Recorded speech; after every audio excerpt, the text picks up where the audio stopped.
Hello, welcome to my lecture presentation. My name is Cesar Hernandez. I am a Master of Music student in Jazz Performance at Cal State Northridge. Today I'll be presenting my lecture thesis, and this is an expository thesis on the LA jazz scene and how college student communities can integrate into it. So as you can see the title here, Integrating Music and Performances from LA Jazz Scene into Local College Communities. And I pictured a group of young people at an outdoor event in Highland Park. This is Tierra de la Culebra. And so this is an example of the scene of the emerging generations. And so without further ado, my thesis states, despite the challenges that are associated with integrating into the local jazz scene, Los Angeles students of higher education can access its music and performance spaces by seeking out community from musicians, mentors, and organizations. And I have pictured here a photo from Jazz at LACMA, which is LA County Museum of the Arts. This is located in central Los Angeles and is a very accessible place for a lot of people to get to because it is in the metropolitan area. And so Los Angeles has a lot of venues, and they are not all created equally. So we will just be discussing how those things create challenges for students, create challenges for people to make music in the scene as well. So my slide here begins to break down some of the challenges because of the unfamiliarity with the metropolitan LA area. This is the entertainment capital of the world, and so my basis for creating this project was a feeling that there is not enough resources for emerging students, whether they are in college or younger than that. This would be a good resource for them, and that is my target audience. So I've listed a couple of challenges. As you can see here, finding listed performances is a challenge. Age restrictions, keeping people out of venues, is a challenge. And being financially limited, not being able to afford the cover, not being able to afford drinks and food. Those are challenges. And lastly, venues come and go, venues close, and so all these links that are underlined here will take you to resources to kind of, supplement what I'm talking about here. And so I've included this picture of the Central Avenue Jazz Festival, and that's one of the historic jazz festivals in Los Angeles, and they have been providing an outlet for emerging artists, established artists, and to foster the community in South Central. And so one can read a lot about what they have done in their mission by clicking that link down there below. And as I had mentioned previously, public listings can be difficult to find. A lot of times now, venues utilize social media to curate their events and put the word out that people are coming into town, or that there are artists performing at their venues. But prior to that, the traditional method in the 21st century has been using websites, and the decline of print, like newspapers and magazines, had only created more of a need for this resource. And so when I was researching this, I discovered lajazzpicks.com and lajazz.com, which is a website and online hub for the community in Los Angeles to find public listings of concerts and venues, where they are happening, what day. And so using this website, if I just click on this, we will be taken to lajazz.com. As you can see there, they say they are an online guide to live jazz in LA. They have a homepage. They are advertising a lot of events all at once, so it's very stimulating and can be a little bit hard to navigate. But depending on your neighborhood, you can filter the venues and such by that way. And if we scroll down a little bit further, we have a listing here. Night to night, time, who's playing, where, what city, what the venue is and what city. And so that is a very helpful thing for the community to have. And personally, this lecturer was not aware of this resource until researching it. So this is a very cool thing. And a lot of these venues are already established, have a reputation, whether or not they're exclusively for jazz. It is still listed on this website. And so on that note, I want to talk about maybe a little bit about how the venues in Los Angeles are not, the venues, they are not really one genre fits all. So what that means is that you will have a very limited amount of just jazz clubs. So off the top of my head, just from looking at this, and through, and from the help of this, I see Herbie Hancock Institute Band at the Mint. And going back to my presentation, that is the first venue that I did mention. So going back to that slide,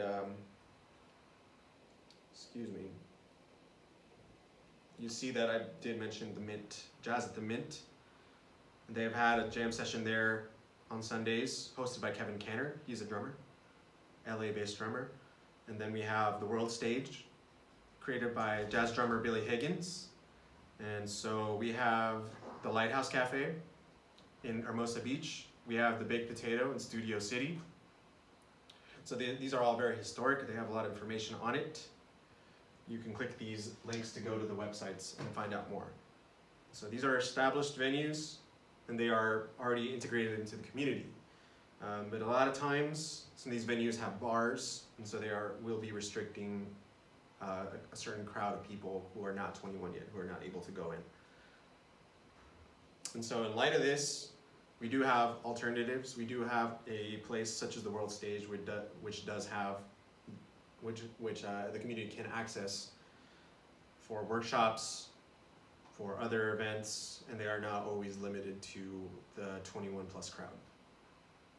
Moving on, other alternatives include organizations, record labels that go beyond the calling of just releasing music, and they're very involved into the community. And we will get to the other jazz festivals, like I had mentioned, Central Avenue Jazz Festival. Beginning with these record labels such as Leaving Records, I have linked to their About, so you can find out more of their history. I have linked a couple of artists' web pages, such as Sharada Shashadar, and her performance at Grand Performances in downtown LA. And so Sharada is a vocalist who has roots in jazz and Indian music. And then I listed a couple other people, such as Adam Hirsch, who's a piano player, CSUN graduate, Sam Wilkes, Jacob Mann. Jacob Mann is a piano player, USC graduate. Josh Johnson, who's a saxophone player. He is from Chicago, but has been in Los Angeles-based saxophonist since he attended the Herbie Hancock Institute, formerly known as Thelonious Monk Institute of Jazz. And so they are a community-based collective, and they put on a series of events, such as the one I pictured here, Listen to Music Outside at Sunset in downtown LA. And like I said, this was for all ages, as it says there, donation-based, so they want to continue to fund their projects, but they will not turn people away for lack of funds. Moving on, Scribble community, which has been emerging in the last year and a half, Highland Park area, which has grown and has established a reputation for being one of those musical communities in Los Angeles. So Scribble community, you can find out more about how they operate, what they do for the community, because they go beyond the music. And this lecturer has a connection to one of the founders of Scribble. Just by being a musician myself, I'm a trumpet player, and I've been able to perform with one of the founding members, Johnny Cosmo, who's a songwriter, puts his music out, and is fostering community by helping to foster the community in Highland Park and beyond by creating Scribble and opening opportunities for other record labels, collectives, college students, the like, established venues. And they're significant and a resource for the community because they have a lot of dry events, and their venue does not sell alcohol. They are open for all ages. All right, and so if you want to find out more about these individual events, you click on these links. Next up, Minaret Records. And going back to the last slide really quickly, I did mention Minaret Records in collaboration with Scribble for an upcoming event.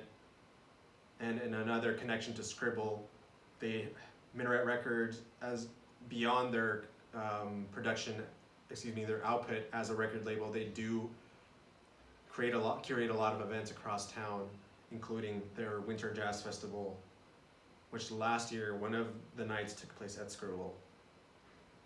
And so you can see here they had Henry Solomon Trio this night. Henry Solomon is a saxophone player, LA based, was a student at USC. And so we will get into his thoughts a little bit. We will get into other things involving Outside World. Henry Solomon is a member of that. And so at the time of the video that I linked here, called Minaret Records is Pushing the LA Jazz Scene Forward, the opening stated, "This year alone, Minaret Records has thrown 40 jazz shows and counting. They're a Los Angeles-based record label founded by Yusef Hilmi." And so then rather than having me talk about their past, present, and future, and maybe how they are important for the emergent scene, I will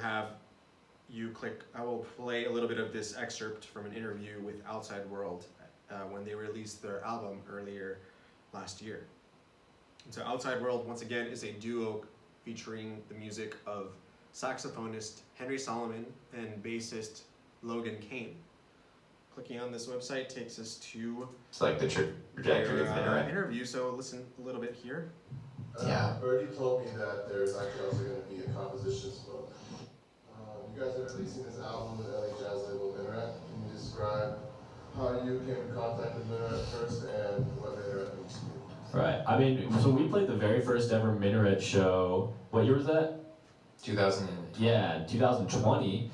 And when he reached out to us, it was like, oh my god, this sounds amazing. Like, this bill is so crazy. It was with Greg Saunier from Deerhoof and Nick Reinhardt and Rare Earth Metals was one of the other bands. And at that point, I don't think anyone had really like approached us about like, people were like interested in our music, but no one had been like, hey, do you want to play as Outside World ever? And we were like, whoa, that sounds awesome. And the show was like amazing, and it cemented a very nice, it was an amazing first impression that only continued to get better over time, especially with all the work that Yusuf put in to build the label and where it is now. So it feels very full circle to release it with them.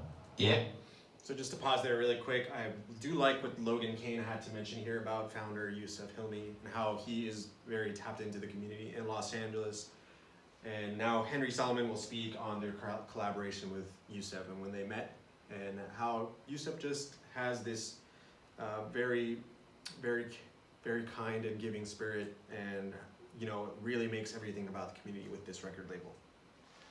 Yeah, I remember I met Yusef at Blue Whale, or I think we met at an art show first, but then we met, I've been seeing Yusef around, but I remember seeing Yusef at it was like some outdoor concert, and I was just about to release my solo album, Nighttime Head Crunch, and I had been kind of trying to figure out some kind of like merch thing, and immediately Yusef was like, oh, yo, like, I got you, like, let's work on this, and he was just very like, immediately just trying to support and be helpful, and just came through like super huge, kind of for no reason really, other than just like excite, I was like, wow, this is amazing.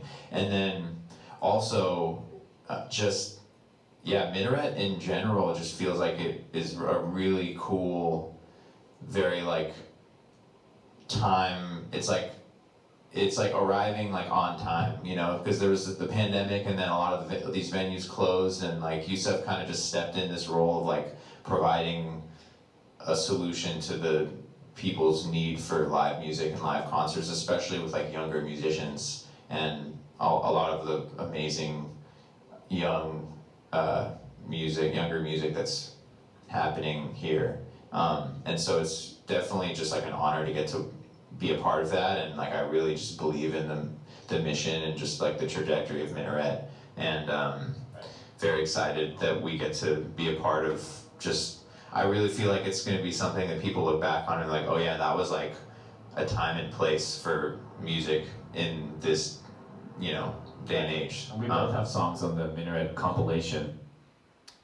So this is, again, an excerpt from their interview for their release, found on their YouTube channel.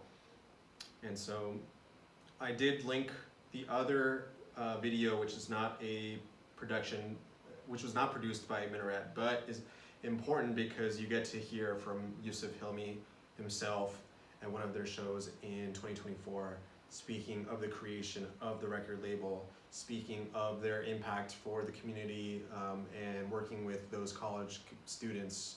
So outside world, they are one of the many examples of their roster, which releases and works to curate these performances by LA jazz musicians that are emerging or they're coming out of the college scene. And so speaking of the college jazz programs in Los Angeles, it has been kind of evident here that the students in these communities go beyond the classroom, and so it is valuable for their education and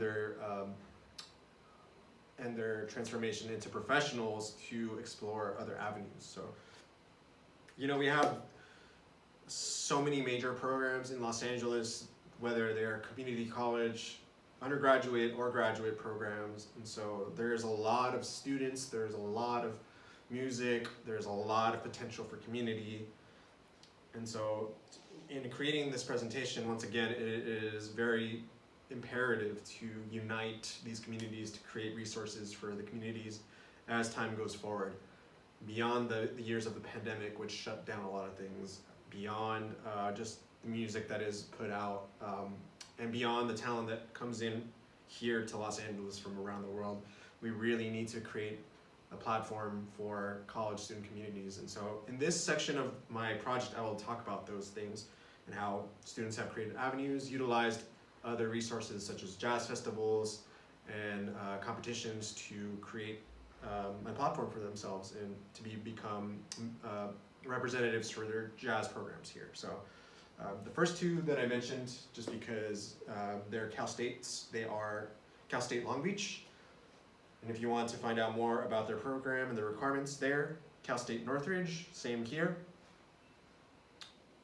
And to mention a couple more, community colleges such as LA City College, Santa Monica College.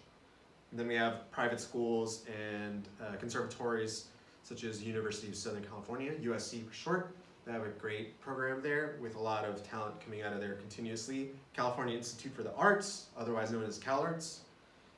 And they are also one of the, just very progressive programs in Los Angeles.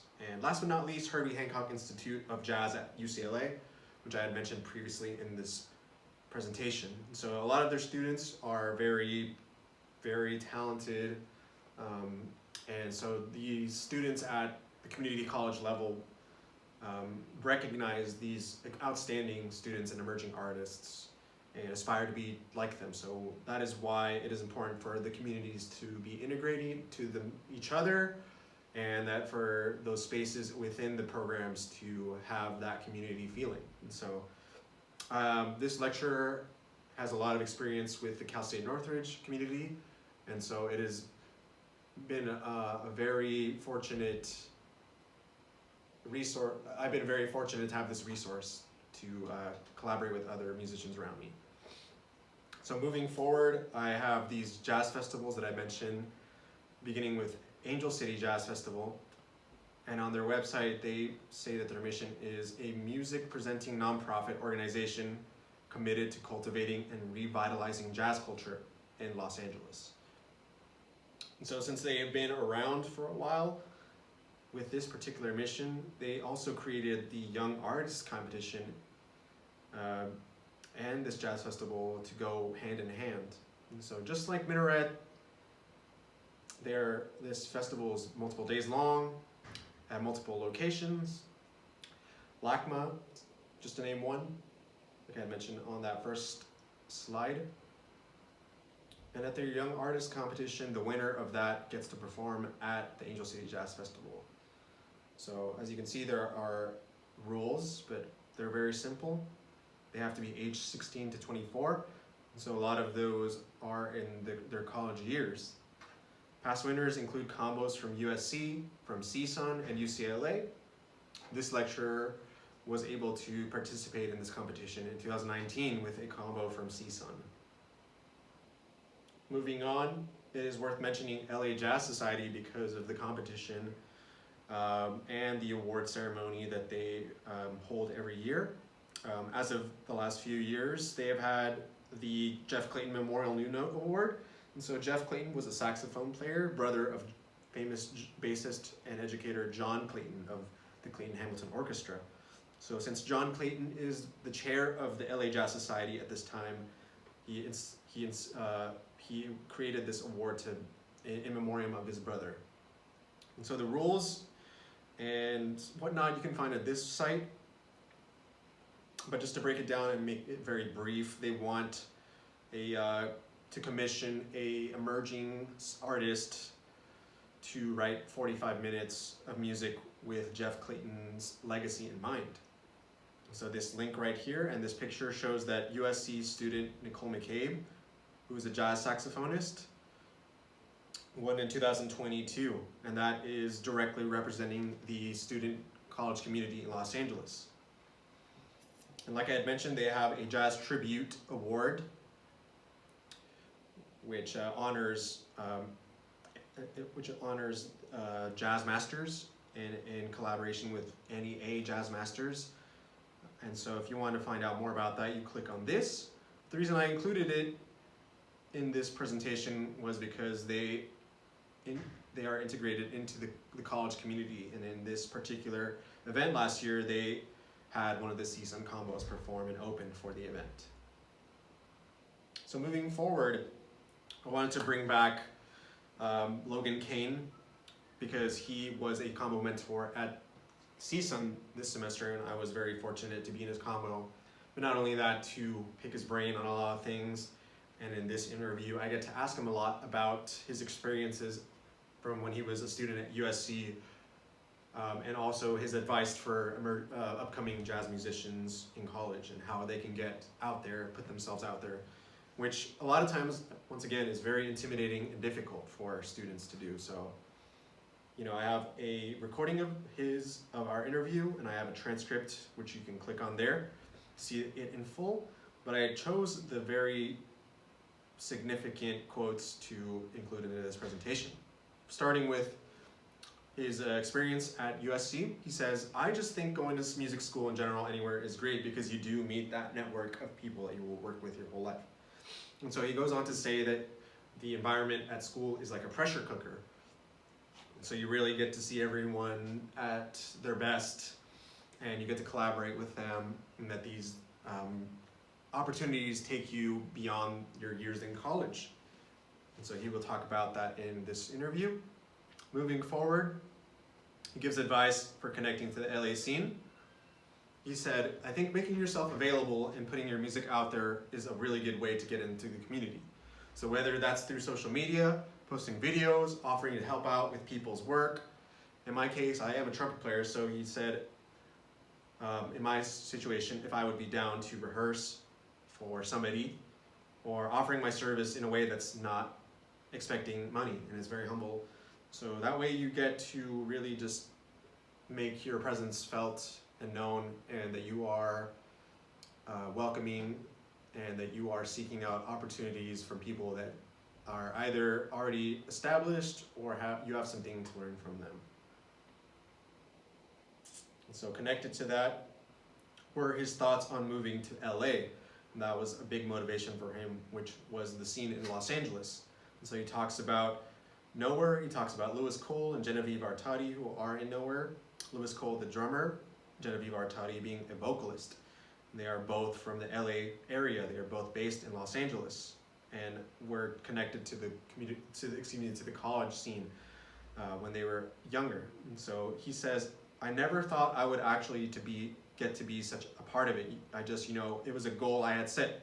It was so inspiring for me. It made me really want to write a lot of music and also collaborate with a lot of people, a lot of those people, which I ended up getting to do." This is very significant to this presentation because he is proof of that gap being bridged, of being a college student and wanting to work with the people in the scene. And so Logan Kane, by this point, has been in the scene for many years. As I said, he is a combo mentor. He is a USC graduate. He is a composer, always doing things with Minaret. And so that, that is a big resource for the community in Los Angeles. And I couldn't be happier to have him be a part of this presentation.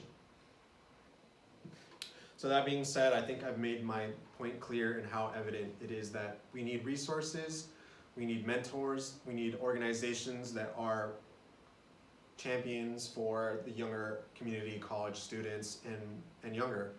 So I have shown you a plethora of those resources, whether they be public listings, whether they are the music that is being put out by these record labels, the performances that are curated by them, the artists that are in Los Angeles sharing their thoughts on things.